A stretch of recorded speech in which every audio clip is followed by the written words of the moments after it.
La Bible déclare dans Philippiens chapitre 2, versets 9 à 11, c'est pourquoi aussi Dieu l'a sévèrement élevé et lui a donné le nom qui est au-dessus de tout nom, afin qu'au nom de tout genou fléchisse dans les cieux et sur la terre et sous la terre, et que toute langue confesse que Jésus est à la bien-aimé dans le savon, Jésus a le nom, le plus grand nom. Nous avons Jésus à qui Dieu l'a sévèrement élevé. Et quand tu es conscient que tu as celui qui a le plus grand nom, celui qui a de l'autorité sur la terre, sous la terre, dans le ciel et partout, que celui-là est ton Dieu, celui-là est ton Seigneur, ton Sauveur, bien-aimé dans le Seigneur.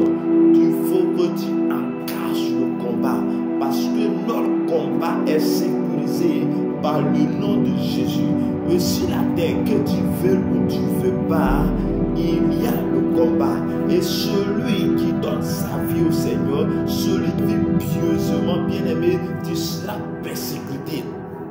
Mais il faudrait que nous puissions le faire. Parce que l'apôtre Paul dit à 2 Thessaloniciens et 2 Timothée 4, verset 7, j'ai combattu le bon combat de la foi. J'ai achevé la course et j'ai gardé la foi. Bien-aimé, la foi, pour que la foi soit ferme, pour que tu puisses résister jusqu'à la fin. Besoin de combattre, parce que les entités vont te combattre. Ils vont t'empêcher que tu évolues. Ils vont t'empêcher que tu avances dans le Seigneur. Je suis en train de te dire que tu as celui qui est au-dessus de tout. Tu as celui à qui tout genou fléchisse. C'est le nom de Jésus. Bien-aimé dans le Seigneur, la preuve sera à Gadara.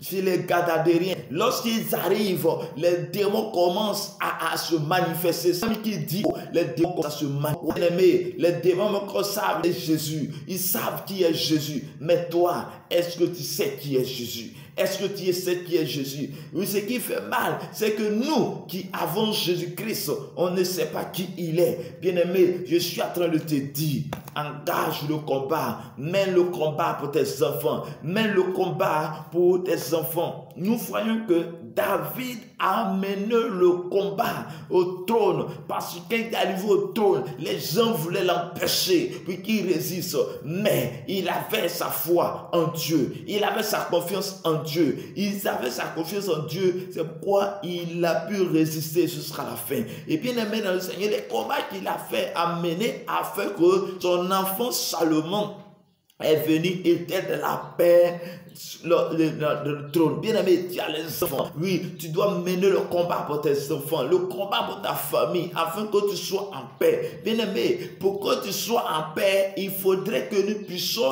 l'ennemi contre l'église, contre toi, parce que tu as donné ta vie au Seigneur. Tu ne dois pas dormir seulement, mais tu dois mener le combat. Et ce combat se mène lorsque nous sommes constamment dans la parole de Dieu, lorsque nous sommes constamment dans la Bible, lorsque nous avons le Saint-Esprit. Bien-aimé, tu as le Saint-Esprit. Invite dans ta vie. Prends le contrôle du Saint-Esprit. Que le Saint-Esprit prenne le contrôle de ta vie. Invoque le Saint-Esprit afin que le Saint-Esprit soit avec toi. Chers frères, pour réussir à ce combat, tu as besoin du nom de Jésus. Tu as besoin de mettre ta foi en Jésus et tu as besoin du Saint-Esprit. Que soit Dieu vienne dans ta vie pour que tu puisses exceller dans ce combat. Que Dieu te bénisse, que la grâce, la paix de Dieu soit avec toi maintenant et à jamais, dans le nom puissant de Jésus.